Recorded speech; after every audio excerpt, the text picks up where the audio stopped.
Hello and welcome back to another edition of the GSMC College Football Podcast, presented to you by the GSMC Podcast Network. Today is Tuesday, May 13th. Hey, at least it's not Monday anymore. I got a good show for you today, though. Gonna go over Alabama, Ole Miss, South Carolina, those SEC teams that were kind of on the bubble of the playoff last year. Gonna talk about them. Could they be in the playoff this year? Did they make enough moves to get them over that last little hump? Gonna dive into that. Also, gonna discuss Indiana, Illinois, two programs that have kind of been mentioned with each other, kind of on the same tier in terms of Big Ten contenders, competition.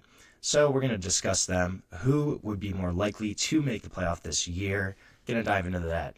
Then we're gonna do some ACC power rankings. Gonna start those today. We're going to start from the bottom, work our way up. We're going to go about 17 to 12 this round here, so we're going to do that. Then we are going to talk some Clemson football. Is Clemson back fully? We're going to dive into it. Make sure you stick around for my last segment when we go back to the Big Ten. Finish up our Big Ten quarterback rankings 4 through 1. The top guys, the cream of the crop there. We're going to get into that later on in the show. Before we dive into anything, though, I just want to remind everybody, this show is all about you. We love hearing your comments, questions, insights, opinions, anything you want. We want to make the show as interactive, as exciting as possible. One easy way to do that is to use the Super Chat feature. To use that feature, all you have to do, click the $sign at the bottom of the chat box, type in your comment, question, message there, and send that in. This guarantees that your message gets on the air, gets read live. It's also just a great way to support our show, support our channel, support what we're trying to do here at the GSMC Podcast Network. Now, let's talk some SEC bubble teams in Alabama, Ole Miss, South Carolina. 3 teams that were right on the cusp in 2024, just barely missed out on the playoff. And they could have been in. There was an argument for at least one of those teams to make the playoff, but obviously did not make it last year. We're going to discuss them in depth, see did they make enough moves this offseason. I want to talk about Alabama first. Alabama, first year under head coach Kalen DeBoer, had a tough year for their standards, right? That's important to note. Alabama's standards are much different than the rest of college football.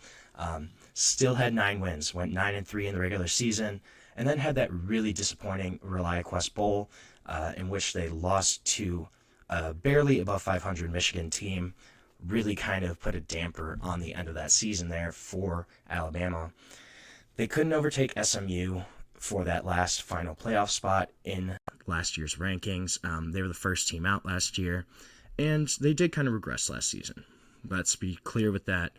Saban's last year compared to this past season in 2024, there was a clear decline in Alabama's play. But I could definitely see them coming back up on the upswing. And there's a couple reasons why. They last year, there were a lot of issues where Alabama's defense, they kind of had some problems. Second half against Georgia, that game, they really just gave up everything, essentially. And then that upset loss to Vanderbilt in Nashville, which one of the great upsets in SEC play in a long time. Vanderbilt finally getting a signature win, coming at the expense of the Tide, though.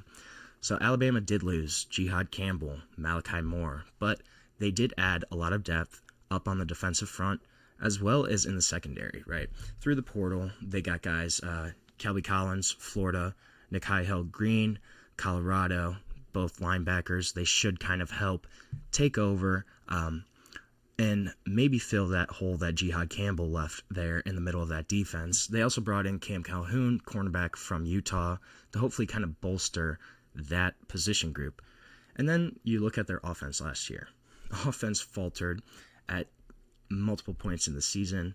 So at times it was their defense, and at times it was their offense. More so than not, it was the Tide offense that really kind of held them back last year. Most obviously was in that 24-3 loss against Oklahoma. Really a surprising result, considering how much Oklahoma struggled last year in SEC play. They were able to dominate Alabama throughout that entire game. Alabama just couldn't get anything going on offense. And then, the loss to Tennessee, the loss to Michigan, the offense obviously really looked rough there.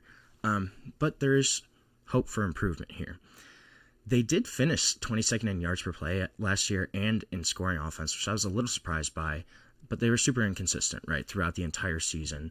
Jalen Milroe, exciting quarterback, but the highs were highs and the lows were really ugly lows. They're looking for a little more consistency this year. They're hoping that backup from last year, Ty Simpson, can step into that role and give them a little more consistency from the quarterback position. I think that's something that we're definitely going to see from Alabama this upcoming year. Also, don't discount Ryan Grubb coming back into the fold in the Kalen DeBoer coaching staff. Ryan Grubb, a guy that has been with DeBoer throughout pretty much most of his college stops, obviously was his offensive coordinator at Washington, especially that year they went to the national championship. That was Ryan Grubb's offense. That was his kind of scheme. And they did have some great weapons that year. Michael Penix at quarterback, some of the wide receivers they had there on that team. That was a really stacked Washington offense. But the scheme also really helped them. And I think Ryan Grubb getting back into the fold, coming back as his offensive coordinator after a year where he was the offensive coordinator at the NFL level with the Seahawks, coming back, having that year of pro experience, kind of taking a step back last year in terms of college landscape, should kind of help him to refocus, re-gear towards this Alabama offense. So you have Ty Simpson coming in to replace Jalen Milroe. You also bring in Miami transfer Isaiah Horton to kind of help round out that wide receiver room. Isaiah Horton, 56 catches last year, 600 yards, 5 touchdowns, consistent threat for Miami. You add him to a room that has veteran Jeremy Bernard, as well as, that stud sophomore Ryan Williams. Kid's awesome. I think he's going to be one of the top wideouts in the country. And Ryan Williams is going to be another big reason that Alabama, if they do make it this year, I think a lot of that will be because of his play from that wide receiver position. He showed it last year in flashes, right? Georgia had that really key touchdown at the end of the game. And then just a couple other times throughout the season, you saw just the talent level of Ryan Williams. I'm hoping for a little more consistency this year. Also, name to watch out for, Jalen Mbakwe, former 5-star athlete, a guy that was super highly ranked in his class, kind of switched back and forth between wide receiver and cornerback. Sounds like he might play wide receiver again this year. If you pair him with Isaiah Horton and Ryan Williams, that's a dynamic receiver room. Really going to help out Ty Simpson there. They also added 3 transfers at tight end. They were really low on bodies in the tight end room. And 2 along the offensive line, headlined by Texas A&M transfer Cam Dewberry. He should kind of help solidify that O-line. You still have Caden Proctor coming back at that left tackle position, anchoring the blind side. This is a team that they still have the talent level. They are clearly one of the top teams in the country in terms of talent. I am really big on Kalen DeBoer as well.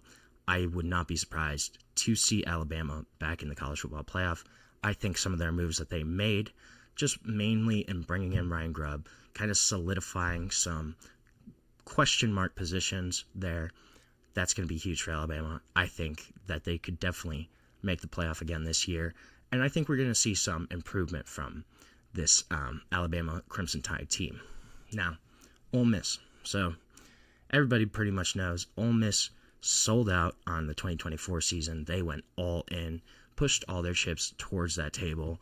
And they did. I think they had one of the best rosters in college football last year in terms of talent. I think it was a top 2 or 3 roster, but just self-inflicted wounds last year. That Kentucky loss was just brutal at home, losing on the road at Florida in a game where if they won that, they're probably in the college football playoff after they have state the next week. But they're losing a lot here. You lose Dart. You lose Trey Harris. You lose Princely Leon on the defense, Chris Paul on defense, Trey Amos. They have added, though, 20-plus rosters. So to kind of replace that wide receiver room of Trey Harris, Juice Wells, Jordan Watkins, who are all gone now. That was their top 3 wideouts. They bring in Oklahoma State wideout Deshaun Stribling, had about 900 receiving yards last year. Bring in Harrison Wallace from Penn State as well. Running backs, that's going to be an interesting one. They let Quinshawn go last year, left for Ohio State. Logan Diggs should kind of take over that role. I'm curious as to how Ole Miss is going to do this year. I think they're much more of a question mark than Alabama is. You have Austin Simmons replacing Jackson Dart. Everything coming out of Oxford sounds like they love Austin Simmons. Lane Kiffin is super high on Austin Simmons, thinks he can be a really great starter for them, and I agree with that. I think this is one of the smartest quarterbacks in college football. The kid graduated this year, and I think he's still 19 years old. He enrolled at Ole Miss at 17 years old. So a kid that is really high IQ quarterback and super talented too. I think he's going to be interesting to watch. This is going to be a team, though, that I'm not sure if they get back to those heights of last season, at least this year. I think it might be more of a rebuilding, kind of retooling year for the Rebels. And then South Carolina. That was that last other kind of SEC team on the bubble, right? South Carolina, now their big thing here is retaining guys. They retain quarterback LaNorris Sellers. That's the biggest thing here. You have LaNorris Sellers, potential Heisman candidate at quarterback, super exciting QB to watch in terms of dual threat ability, can run, has got a cannon of an arm, and really completed more passes than we thought last year. His completion percentage was really solid. They have a really great outlook coming back in. They finished the season last year on a 6-game winning streak. They were playing with a lot of confidence towards the end of the season. And then they bring in some transfers on defense, and Gabriel Brownlow-Dindy, Sean Murphy, and just some of those guys. Brandon Sisse, cornerback out of North Carolina State, coming in, should maybe start at some of those positions of question. They still bring back Dylan Stewart, freshman phenom defensive end, a kid that really kind of showcased his talent last year. I'm looking for him to step into a bigger role.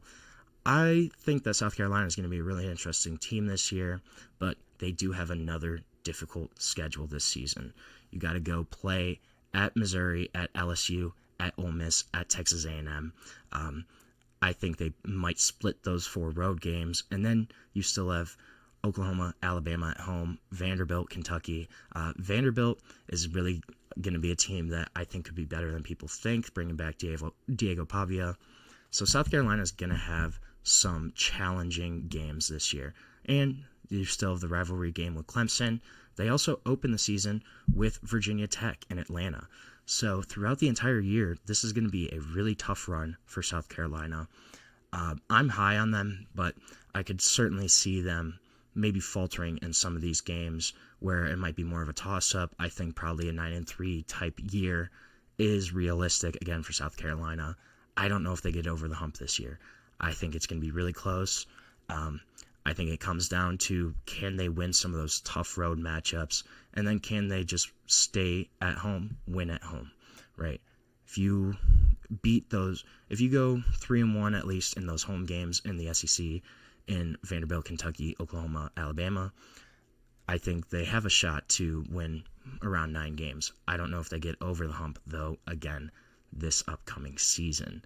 That's going to be something to watch. That's going to be a big storyline throughout this year is, can South Carolina keep that momentum from last season after ending on that big winning streak? Can they roll that into 2025 and keep that momentum going? And that's going to be a huge, huge question mark for the SEC, for South Carolina this upcoming season. So now we're going to take our first break of the show. When we come back, we're going to talk a little more college football playoff, but we're going to go up north, talk about Indiana, Illinois, 2 teams that I think are pretty similar. Going to get into who might be a little more likely to make the playoff. But we're going to discuss that when we come back on the GSMC College Football Podcast. I feel like I'm losing my mind. Is everybody in the world blind? Please, Lord, give me a sign, a sign.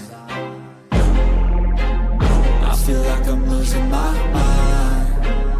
everybody in the world blind? Please, Lord, give me a sign, a sign. I wanna be the greatest. Everybody on the fake shit. I look around and feel like everybody is the fakest. I make this every day and I'm impatient, hoping one day I blow up from the basement. Statement, the top is so vacant. I don't hear shit that I think is amazing. Waiting for my day when I'm playing sold out shows for 1,000 faces. Hey, give me that crown, get in my way and to be put down. It ain't your place, all this my town. If I want that shit, then I'll get it right now. I'm losing it, the noose it fits. I'm losing shit, a stupid myth. You choose to live or choose to dip. You choose to fight or lose your grip and lose a gift. I feel like I'm losing my mind.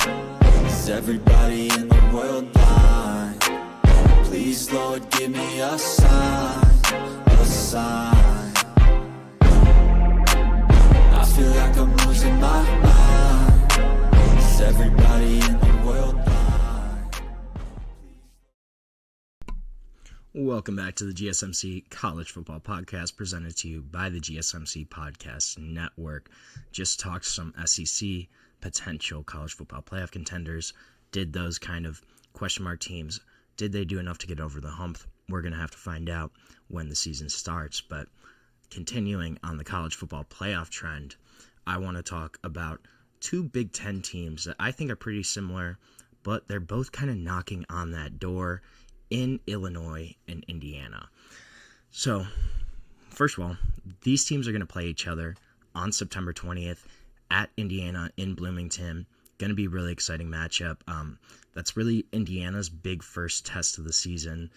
They have a couple of non-conference games before that. Excuse me, I'm sorry. They have a couple of non-conference games before that should be kind of tune-ups for them. Illinois got a little bit of a tougher start to the season, but this is going to be a big-time matchup at the end of September, at the end of that first month. In Indiana, I kind of really like this Indiana team right now. So they obviously do lose quarterback Curtis Rourke. However, how do you replace that guy? You go get another big-time transfer quarterback in Fernando Mendoza from Cal, a dude that was one of the top quarterbacks on the portal after last season, kind of really showcased his talent at Cal, where he threw for 3,000 yards, had 16 touchdowns in that season, and also just had a couple of really big moments too. He was able to come back against Stanford last year, really drive that comeback, really had an impressive performance against Miami as well. But a guy that I really like as a quarterback, I think he's a gamer. We're going to talk a little bit more about Fernando Mendoza later on in the show. But a really good quarterback that Indiana picks up. I think he's an upgrade over Curtis Rourke, so that's a big point there. Then you look at O-line. This could be one of the strengths of their team. So they do return left tackle Carter Smith, who has kind of been their incumbent starter since 2023. There could be a couple transfers here, though, that are going to start. Pat Coogan, big name coming in from Notre Dame at center, should kind of anchor that role. Then you also have Bray Lynch, probably going to be the left guard. Zen Mikulski, transferred in from Ohio State, could potentially take over that right tackle role. So you have a couple of big-time former blue-chip prospects and guys in Pat Coogan who are experienced starters, should really solidify that offensive line. I think this is going to be a really good offensive unit. You also have wide receivers Elijah Surratt coming back, E.J. Williams coming back, super dependable targets, Omar Cooper Jr. as well. And then they brought in a few transfer wideouts too to really kind of bolster that room. I think this offense is going to be really great. Defense, the D-line might be a little more shaky. C.J. West is gone. James Carpenter is gone.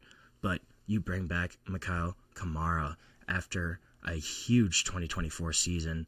This guy is a stud. Had 10 sacks last year, 47 total tackles. He's only 6'1", but he's 265. He's got a really sturdy frame. And he also led the FBS last year with 68 pressures on the quarterback.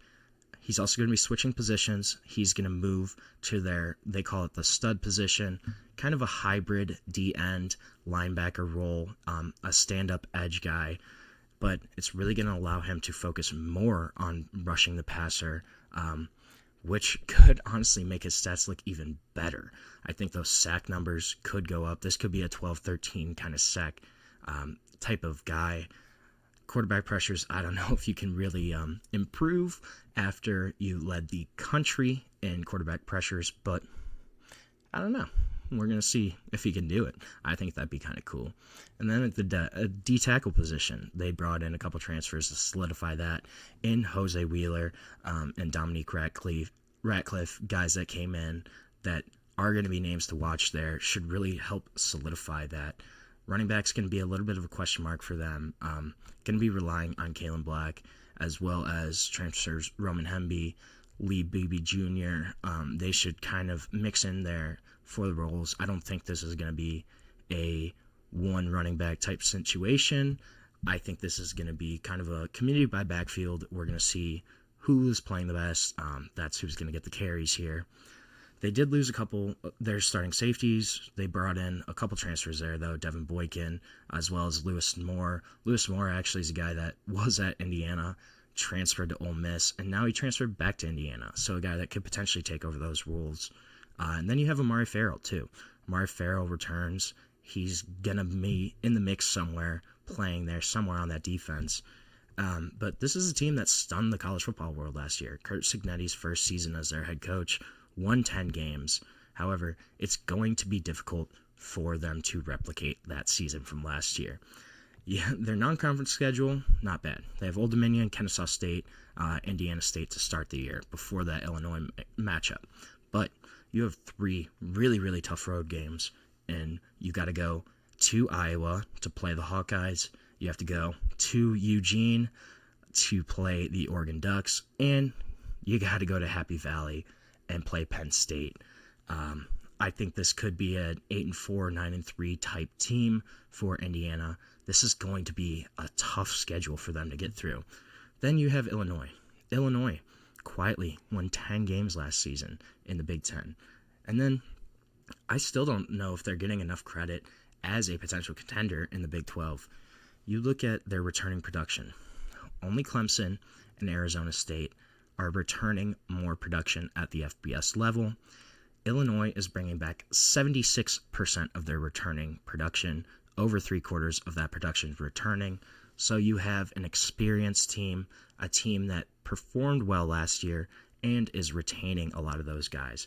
You have Luke Altmaier at quarterback. Going to talk about him a little later on in the show, but a guy that's a stud will be the leader there.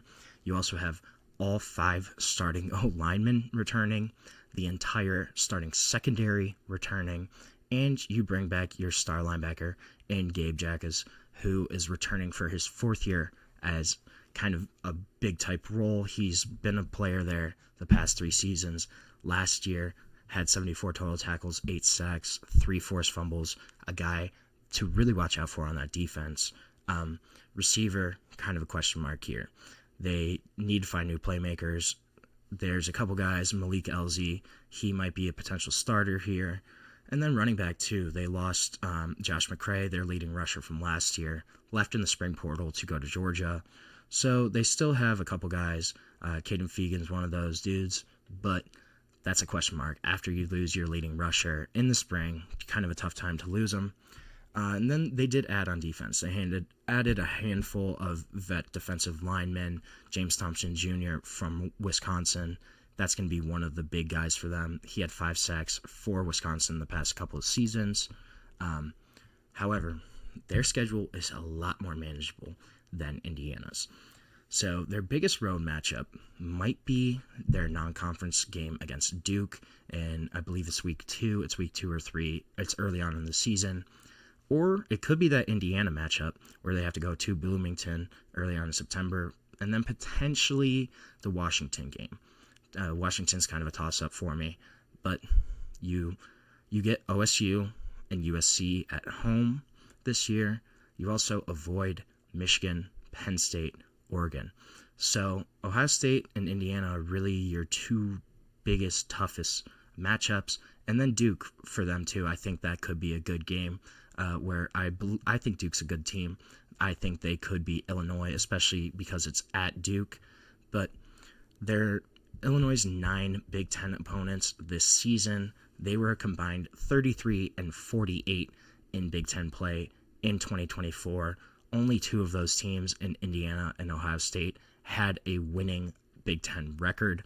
So this is a very manageable schedule for Illinois. I'm curious about the defense here. I think that's the big difference between these two teams right now. If you look at the 2024 defensive stats for both Indiana and Illinois, there's a big difference. In total defense, Indiana was number 2 in the country last year in terms of total defense at the FBS level, whereas Illinois was only 68th. You look at scoring defense. Indiana, again, top 10 at number 6 in the country. Illinois, we're at 31st. Third down defense, big factor. Indiana's 15th in the country. Illinois, 113th in the country. And then turnover margin. Indiana was the number 3 team in the country at plus 15 in terms of turnover margin. Illinois was tied at 35th at plus 6. So Indiana, despite they didn't have bad defensive stats, I'd say, or Illinois didn't have bad defensive stats, but Indiana's were much better. That defense was much stronger overall. They are losing more pieces, but is that disparity going to continue? Will Indiana continue to have a much stronger defense? That's going to be the big question mark, I think, in between these two teams. But if you're looking at the total kind of projection, I think Illinois might be a little more likely, at least this season, to make the college football playoff. When you look at their returning production, you bring back your entire O-line, you bring back your starting quarterback for another year, and you have the momentum still. You have one of the most returning productions in terms of that team, of that roster throughout the country. You're third in returning production in the entire FBS. That's going to be big. And you look at their schedule, it's a lot easier than Indiana's. Indiana has some really tough road matchups this year. Illinois doesn't. They kind of avoid some of those really big-time Big Ten powerhouses. And I think it's a lot more easy to navigate for Illinois than it is for Indiana this upcoming season. But I'm really curious to see this September 20th matchup where Illinois goes into Bloomington, has to play the Hoosiers at their home. That's going to be a big-time matchup. It's going to be interesting, and I think it's going to tell us a lot about these two programs and kind of where they are right now. So we're going to take another quick break on the show. When we come back, we're going to talk a little ACC football, dive into some of those power rankings. So stick with us. We'll be back on the GSMC College Football Podcast. Looking for your daily fix of sports talk without having to pay for it? GSMC Sports Network is available on YouTube. Just search GSMC Sports Network. Get your fix of daily sports talk shows on YouTube, absolutely free. NFL, college football, NBA, MLB, MMA, UFC, fantasy football, and so much more. GSMC Sports Network has shows running all day long, with new sports shows starting every 2 hours. Just like on your favorite cable sports channel, except GSMC Sports Network is absolutely free. Just search GSMC Sports Network on YouTube to catch one of your new favorite shows, like the GSMC College Football Podcast, Chip Shot Football Podcast, Hoops and Heels Women's Sports Podcast, GSMC Basketball Podcast, and so many more. Check it out for yourself. GSMC Sports Network, now available on YouTube absolutely free. Search GSMC Sports Network on YouTube right now.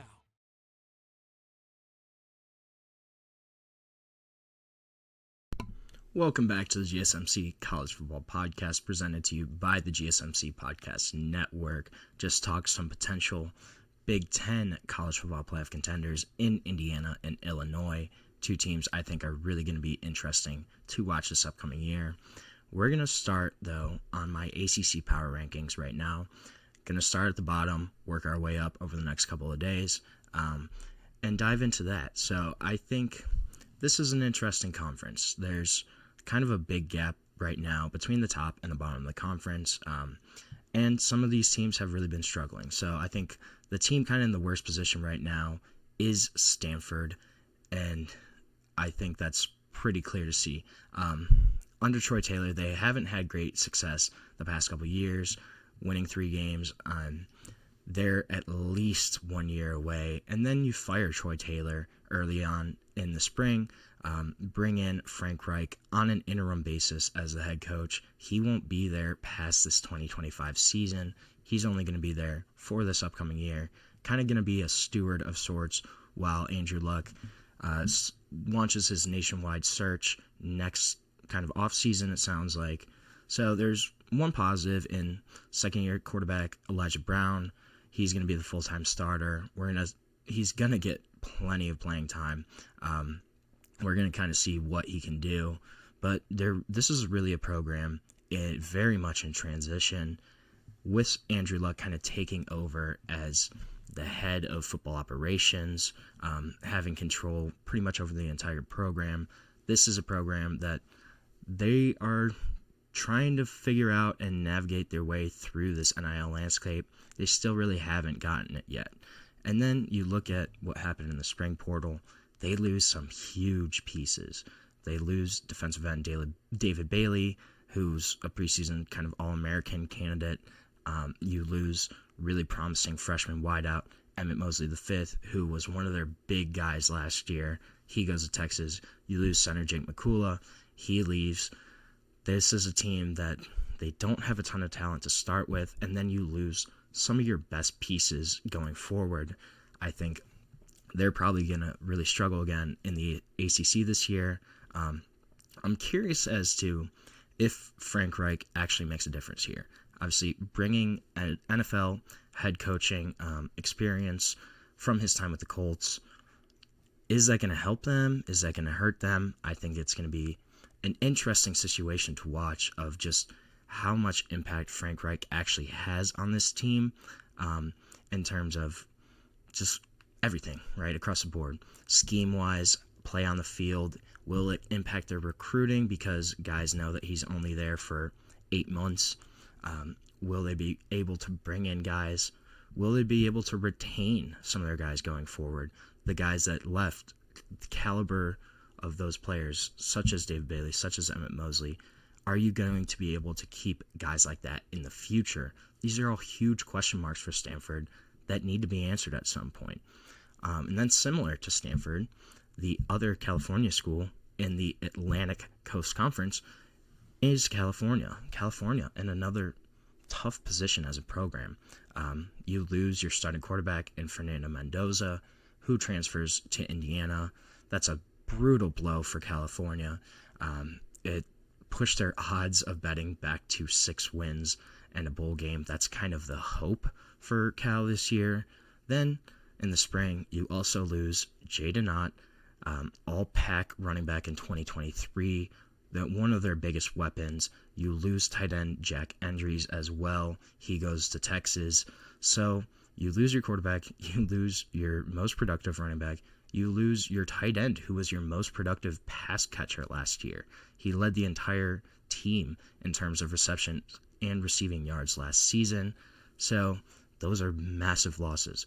And then, besides Jaden Ott, they also lost another 3 or 4 running backs in the portal. I can't remember the exact number. It's either 4 or 5 guys that they completely lost from that running back room. So that room has to be totally rebuilt. And then, of their first 5 games, 3 of them are road games. They have to go to Oregon State. They have to go to San Diego State. They have to go to Boston College. And then they also have a 4th road matchup against Minnesota, who could potentially be strong. I don't know. I'm not a huge believer in Minnesota, but I think right now I believe in them a little more than I do in Cal. But there are some pluses. They bring in quarterback Devin Brown, who had spent the past couple of years in Ohio State's room, was the primary backup for a while. So that's one option at quarterback. And then you also have a really promising freshman. They were able to get back into the fold in Jaron Sagapatole, kid that's a 4-star prospect, a really high-ranked recruit for Cal, promising guy that could be their quarterback of the future. So in terms of quarterback, yes, you lose Fernando Mendoza. That's a huge blow, but it could potentially work out for them down the line. I just don't know if it works out for them in 2025. I think this is going to be a team that could have another really rough year, and it's going to be interesting to see. Wake Forest then is my 15th ranked ACC team. They're kind of entering into a new era. So Dave Clawson gone. They bring in first-year head coach Jake Dickert from Washington State, and he added a bunch of transfers. Brought in a couple guys from Washington State with him to kind of fill up the depth chart. That should help the transition for sure from Wake Forest. When you bring in guys that are already familiar with the new head coach, are already familiar with the schemes that he wants to run, that's always going to help. It's going to be interesting, but they have an easier non-conference schedule. They have to go perfect in their non-conference schedule if they really want a chance to be bowl eligible. But a team that's very much in transition right now in Wake Forest, I'm curious to see how Jake Dickert does there as their head coach, a guy that had Washington State. They had a much more successful season last year than I was really expecting. Will that kind of transition to Wake Forest? We're going to have to wait and see there. But first-year head coach, a team that has a lot of roster turnover. It's going to be interesting to see. I think they really need to nail down that non-conference schedule games. They need to win those in order to be bowl eligible, potentially be bowl eligible down the line. Then Virginia Tech I have at 14. Now, Virginia Tech I think is really interesting. Last season, going into the season, they were kind of a dark horse candidate for potentially making some noise in the ACC, potentially being a top 25 team that had kind of been projected going into last season, but they never got off the ground last year. Barely squeezed into the postseason, becoming bowl eligible. The one big key here is the return of quarterback Kyron Jones. So Kyron Jones was a guy that kind of had some low-key Heisman talk last year as a candidate there, but had a really injury-plagued year last season, kind of struggled throughout the year, never really seemed to get going, kind of reach those 2023 levels. Can he kind of get back to that level? He's going to need to be protected better up front. He's going to need more help from the backfield. They did add a couple different running backs there that should help out Kyron Jones, but it's going to be interesting. There's going to be a lot resting on his shoulders, and I think that's going to be the big expectation is, can Kyron Jones get back to those 2023 levels where he was really seen as one of the more promising quarterbacks in the country, a guy that could potentially lift Virginia Tech to some greater heights than they've seen in the past couple years. Will he be able to do that? It's pretty much going to rest on his shoulders, I think. And if he can come back, stay healthy, kind of return some of that production, Virginia Tech could be a lot better than where I have them ranked right now. But that's still a huge question mark. I think they're going to be an interesting team to watch, and we're just going to have to kind of watch out for them. Now, 13, I have North Carolina State. And North Carolina State, they're really one of the more unpredictable teams kind of in the Power 4 realm. Dave Doran, head coach there, his track record kind of says that last year's 5-win team, that should be an anomaly. They should kind of bounce back, but this roster still isn't super strong. The state of it is kind of a question mark, and I think this might be a team where there's another year of kind of hovering right around bowl eligibility, 5, 6, 7 wins. But North Carolina State certainly could surprise us and bounce back and have a really strong year. I think they're too well coached to kind of struggle for that long. I just don't know if this roster is talented enough and is able to kind of push them over that marker. We're going to have to see, though. I think they're going to be one of the more interesting teams to kind of watch and see where they end up throughout the season in terms of ACC play and in terms of throughout the country. And then I have Virginia at 12. So Virginia, this is a team, a program that really hasn't been super strong historically. They do bring in a really good transfer quarterback in Chandler Morris, who was at North Texas this past season, but a guy that has been around the world of college football. He was at SMU for a while, started there for a season, and then has kind of bounced around, started at North Texas last year, but this is a guy that's going to come in right away, give head coach Tony Elliott a strong, experienced quarterback, something that they haven't really had in a while. They had Brennan Armstrong a couple years ago, but I think Chandler Morris is a higher caliber of quarterback and a guy that's going to give them a big boost in the passing game in just terms of reliability and experience. And then they have a pretty smooth non-conference slate, but they miss Clemson, Miami, Georgia Tech, and SMU. They don't have to play any of those 4 teams this year, which I think are 4 of the stronger programs in the ACC this upcoming season. So you avoid all of those teams. You have a more manageable ACC slate that really kind of bodes well for success for the 2025 season for the Virginia Cavaliers. That's a huge thing. Scheduling is huge. Just like I talked about with Indiana and Illinois, I think Indiana might be a stronger team, but Illinois has a easier schedule. I think that's kind of similar to Virginia Tech, or Virginia and some of these other teams like Virginia Tech, like North Carolina State. I don't know if Virginia's roster overall is stronger compared to some of these programs, but looking at that schedule, you don't have to play Clemson, you don't have to play Miami, you don't have to play SMU. Those are huge teams that you avoid, and it makes their season a lot easier to navigate. And I think that's something to definitely watch out for with the Virginia Cavaliers, is that schedule, kind of who they have to play and who they don't have to play. So we're going to take another short break here. When we come back, we're going to continue the ACC trend, talk a little about Clemson. But stick with us. We'll be back on the GSMC College Football Podcast.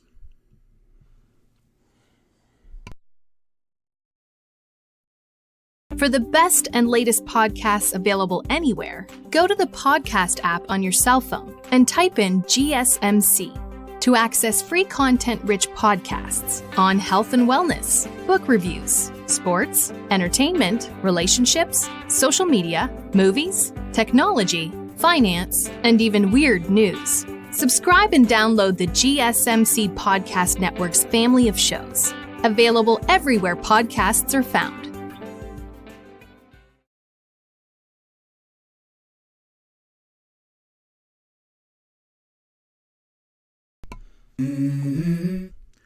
I accidentally clicked the outro video. That is not what I wanted to do. But welcome back to the GSMC College Football Podcast. Just did my ACC Power Rankings. Starting that, we're going to continue on the ACC trend and talk about Clemson. Is Clemson football back? This is an interesting program, an interesting team, and a team that has really kind of seemed like they haven't kind of embraced this new era of college football, but is that kind of changing? When Dabo Swinney was asked earlier this week in an interview with The Athletic if he thought he was the right guy for this era, if he ever kind of questioned could he actually do it, he was surprised by the question, which doesn't really happen to Dabo Swinney, and he basically said no, absolutely not. He kind of went on a whole monologue, that's Dabo Swinney's type thing, and he was like, I've had as much fun these past few years as I've had ever throughout coaching. And it's interesting, that's a lot different than kind of what we've been hearing from Dabo the past few years. He's been a guy that's historically kind of been resistant to change. But I think one kind of little anecdote that's interesting and kind of showcases this Clemson program is last year, Cade Klubnik was called into Dabo Swinney's office. He had kind of been coming off an uneven first year as a starter, and there were calls for Clemson to replace him by fans, by media outlets, by a lot of different sources. There were agents from quarterbacks calling, seeing if that position was potentially open at Clemson to start. And so Klubnik got called into the office, and Dabo Swinney basically sat him down and said, listen, you're my guy. We're going to lean on you. We're not changing quarterbacks. You're not going anywhere. This is your team. This is your offense. And so then Cade Klubnik goes off. And what does he do last season? He finishes second in the ACC in touchdown passes behind only Cam Ward. Enters this year with a little bit of Heisman buzz. And he kind of looked back on that sit down as a turning point. So that story, I think, really showcases the overall kind of judgment viewpoint of the Clemson program and why Clemson's positioned well for this new era. So for years, the narrative has been that, Dabo's been reluctant to take transfers.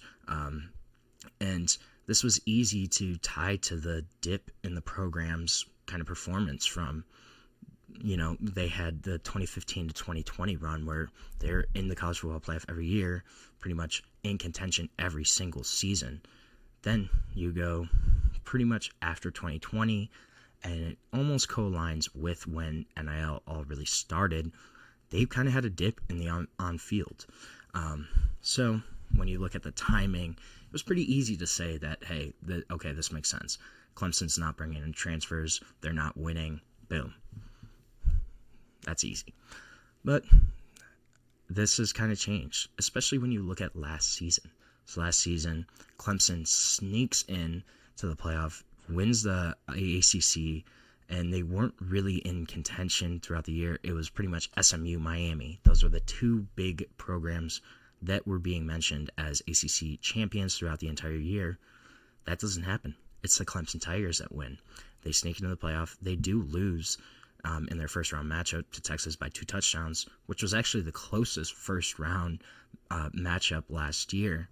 But so even despite they lose, this run of getting into the college football playoff really has kind of reinstalled confidence, a sense of validation in this Clemson program.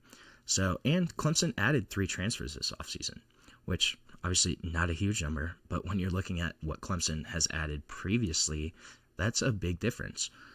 They add 3 transfers. They bring in a couple guys. Their athletic director writes a letter to the Clemson fans saying that they plan on using that entire portion of the revenue sharing potentially coming down from the House settlement. They were planning on sharing the maximum amount of revenue. And then that same week, Dabo Swinney kind of said that this is not going to be the same. Nobody's now going to have more money than us at Clemson, and we might actually be on a kind of a level playing field. Then their overall strategy is still staying the same. They're recruiting, they're developing, they're training their guys. Maybe they don't bring in as many transfers, but they don't lose any. Clemson, they also are still emphasizing academics. They annually have one of the top graduation rates throughout college football. They had 99% mark, which was tied for the best at the power conference level in the most recent NCAA survey. So this is something where they are banking on that culture. They're banking on that to capitalize on kind of the new market inefficiency where there's players that obviously are going to do the NIL, are going to try to get the most money they can. But then there's the other guys that, they want more of that old school college football approach where they go to a program, they develop there, they go to school there, they finish there. That's what Clemson's trying to emphasize. And that could potentially help them when you have recruits that may be getting turned off by, this everybody's transferring every year. You're kind of just trying to get more and more money each season. That could turn off some guys. In a recent interview, TJ Parker, Peter Woods, who are 2 of their huge leaders, both in terms of on the field and in the locker room, they both said that this makes players work harder for the program. They want to see their program do well. They want to kind of reward their loyalty. And if you look at it all along, Clemson was never really winning with elite recruiting classes. Yes, you did have Deshaun Watson, Trevor Lawrence come in, 2 huge quarterbacks. But if you go back to his first class, Dabo Swinney's first class at Clemson in 2009 to present day, their average recruiting ranking is 13.9, so basically 13th, 14th in the country. So they've never been a top 5 recruiting team. They've never been, yes, there's certain years where that kind of happened, but for the most part, that hasn't really been the case at Clemson. And even after Trevor Lawrence left, Clemson still went 10-3, 11-3, 9-4, 10-4. So 4 straight years of at least 9+ wins. And this is a program that the expectations have completely changed since he's been there. You look at, they've won 3 national championships in 130 seasons, but now the expectation pretty much is every year they're competing for a national championship. And if they're not, it's kind of a disappointment. You also look at changes in the coaching staff. Dabo Swinney is a guy that's historically been resistant to change on the coaching staff, but in the past few seasons, brings in Garrett Riley in 2023 before that season from TCU to run the offense. This year makes another huge hire on defense in bringing in former Penn State defensive coordinator Tom Allen to kind of help that unit. And Dabo Swinney, he had all the facts. He's like, we're the 5th winningest team in the country since 2020. We've been to the playoffs 7 out of the last 10 years. This team that's won the ACC 8 out of the last 10 years. So in the past 10 seasons, they've won 8 ACC titles. They've won 2 national championships. So 10 total championships in the past decade for Clemson. This is not a program that really did fall off if we actually think about it. Yeah, they had a couple years where they weren't, top 3 in the country, top 4 in the country, but this is a program that's still consistently competing at the highest level of the sport.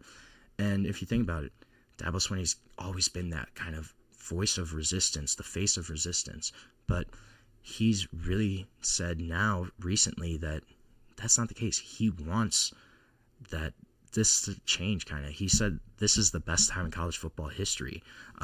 Did still sound like a traditionalist at times, of course. That's just kind of how he is. But he's been a guy that's advocated for the Super League, a new Super League, a guy that's been excited about that possibility. Hasn't really bemoaned players getting paid, not traded.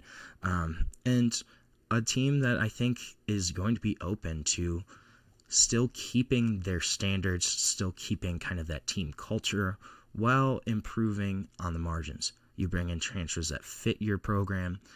You pay the guys that you want to keep. That's going to be huge for Clemson. In the short term, they're excited about this season. Klubnik is in his 3rd year as a starter now. You have 8 starters back on each side of the ball. And you also have their kicker returning, who basically won the ACC for them. And then in the long term, Clemson should be positioned pretty well, if you think about it. The end of their lawsuit against the ACC means that they could potentially change conferences, move into a better one in the next few seasons, and they're probably going to get more money because of the league's new revenue distribution model, where TV ratings are king. Clemson, obviously, in terms of ACC programs, their games are going to drive a lot of eyeballs.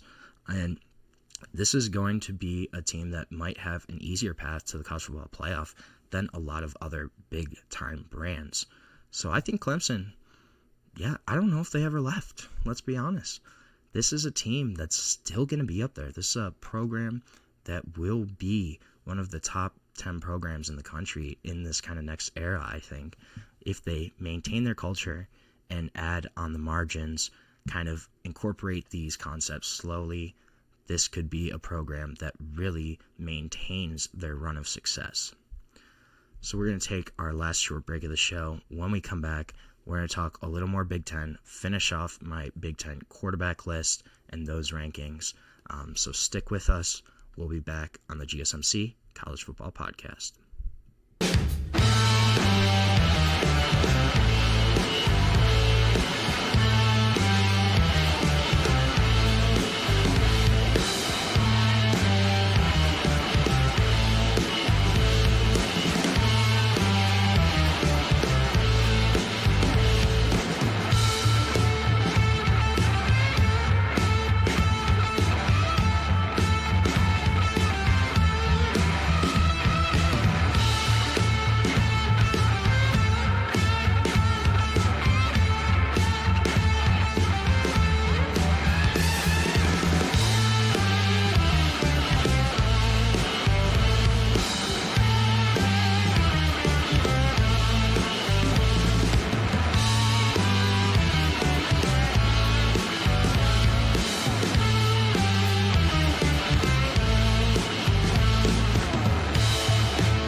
Welcome back to the GSMC College Football Podcast, presented to you by the GSMC Podcast Network.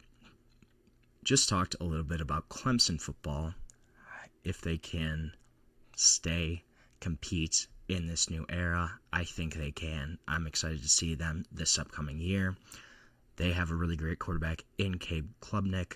We're going to keep on that quarterback kind of train, and we're going to talk a little bit about Big Ten quarterbacks, finish off my list with the top 4 guys in the league, in my opinion. At 4, I think it's got to be Nico. Nico Yamaleva transferred from Tennessee, now at UCLA. Huge storyline throughout the spring. This was super unexpected. I don't know if anybody kind of saw Nico not suiting up for the Tennessee Volunteers in 2025, but that's going to be the case. That's the reality now. And this is a guy that is a really solid starting quarterback in his own right. Dude that led Tennessee last year to a 10-3 record, college football playoff appearance, had decent stats last year. Finished with 2,900 passing yards, 19 touchdowns, 5 interceptions. The big question mark, how will he adjust to Big Ten play under head coach Deshaun Foster? Will he kind of be able to transition from the SEC to the Big Ten? Yes, they're very comparable leagues in terms of the talent across the board, but there's a lot of different play styles when you look at the SEC compared to the Big Ten, and that offense that he's going to be running. Tennessee's offense is very much different. They kind of run that veer-style offense, super spread wide. That's not going to be what he's going to run at UCLA. It's going to be a much more of a pro-style offense, and it's going to be interesting to kind of see where he actually ends up here. So he did have solid stats last year, but if you really look at it, it was kind of interesting where the split was. 13 of those 19 touchdowns came against North Carolina State, Kent State, Mississippi State, and UTEP.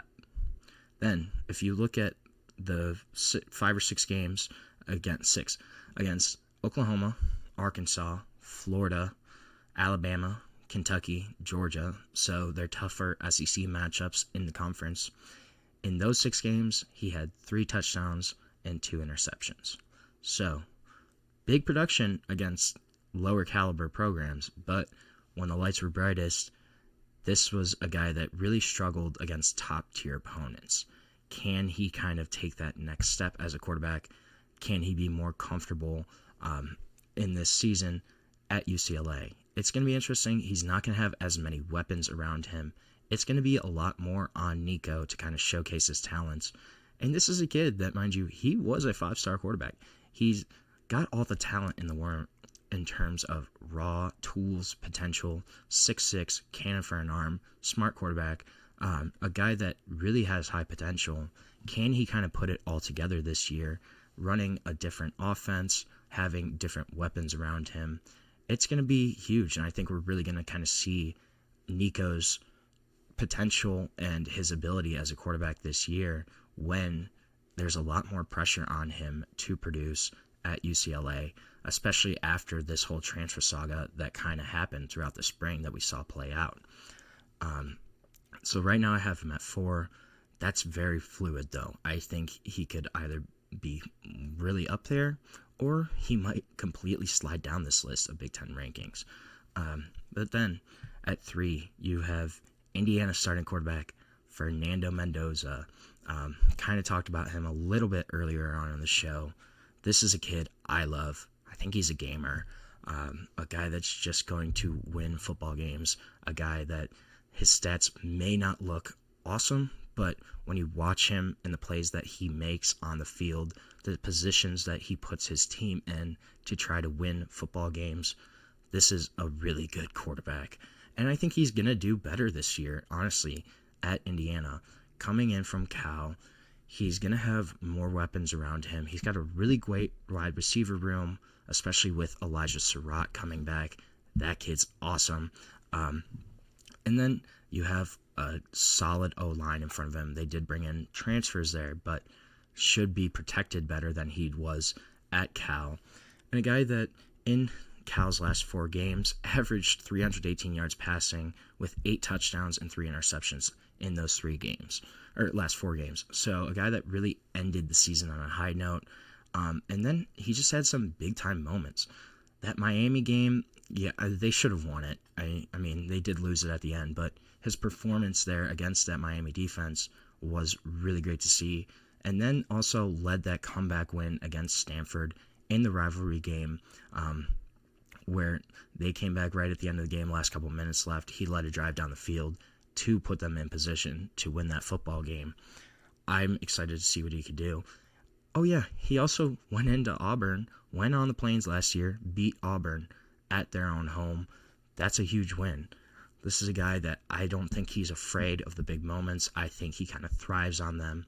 I'm excited to see what he can do at a more high-profile program at this time in Indiana compared to Cal, where this is a team that could potentially compete for a college football playoff berth.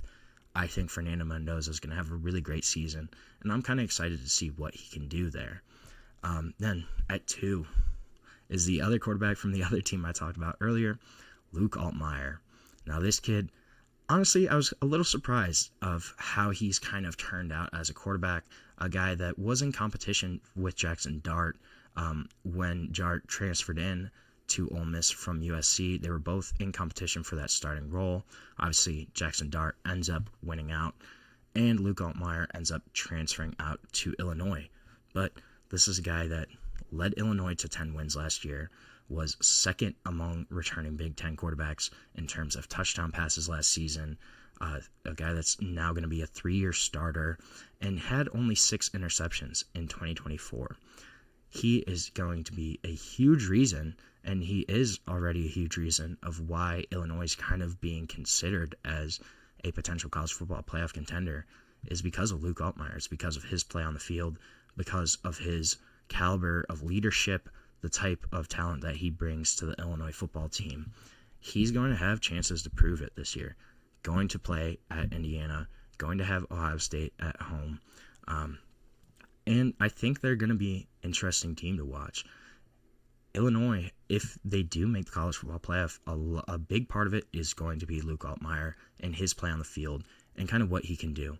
But there's stability here in the room, a guy that's super experienced, a guy that's comfortable at Illinois in that scheme, and a dude that is really going to take the next step as a starting quarterback. I think he's going to be even better this upcoming season just because of returning, having that experience, having that comfort level of that continuity. Those are all huge things for Luke Altmaier and for the Illinois Fighting Illini. They're going to be an interesting team to watch. It's going to be a lot of fun, though. I think he's the second best quarterback in the Big Ten, and I think he's a little underrated across national media just in terms of the recognition that he gets or that he does not get. But then, the number 1 quarterback, this is an easy one. It's got to be Drew Aller from Penn State. Again, a dude that will be stepping into another year as a full-time starter. Was really big win for Penn State that he decided to return. I think he could have been a first-round quarterback this year just in this draft class.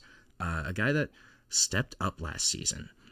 He kind of showcased more of his passing talent, but a dude that over the past 2 seasons has had 49 touchdowns, only 10 interceptions. He did, however, have 7 games of less than 200 yards. Part of that, I think, is just the offense that Penn State runs, relying heavily on the running game. But he's going to have to be more consistent in terms of game-to-game kind of statistics, how his performance throughout the season. He got better at it last year. He's going to need to be even stronger on that this year, especially with Tyler Warren being gone. But you have Trevor Pena, you have Kyron Hudson, you have Devontae Ross coming in at wide receiver. You still have Singleton and Allen. This is a guy that's probably the most talented quarterback in the Big Ten, probably has the highest upside in terms of quarterbacks in the Big Ten, and a guy that has already kind of proven that he can do it. He does need to get better in clutch moments. Had a chance to beat Ohio State this year. They couldn't do it. He did throw a crucial interception in the semifinal against Notre Dame that really sealed that game. when Penn State had a chance to win, but in terms of talent, 6'5", 235, cannon of an arm, smart quarterback, humble, all the physical tools, all the intangibles that you want out of a starting quarterback. I think Drew Aller is going to have an even better year this year. I'm excited to see if he can progress even further in terms of his development, in terms of gaining more confidence to kind of make those big-time throws, big-time decisions. We're going to have to kind of see how that plays out. There's going to be more reliance on Drew Aller's arm, though, this year, especially because they lose such a huge weapon in Tyler Warren, a guy that was able to clean up any kind of mistakes that Aller made. He's not going to have that safety option this year. So it's going to be on him to produce at that position. I think he can do it. I think he can rise to the occasion, but cutting down on those kind of critical mistakes, showing up at the end of games, that's what Drew Aller has to show this year for Penn State, for their Big Ten chances, for their potential national championship aspirations. Drew Aller has to improve in those key moments. So with that, we are going to end our show for today. Thank you so much for tuning in to the GSMC College Football Podcast. Please remember to subscribe, like, follow the channel. And if you want, you can also go to Instagram, Facebook, Twitter, and TikTok for even more sports updates, more sports content that you love. Thank you so much, and have a great day.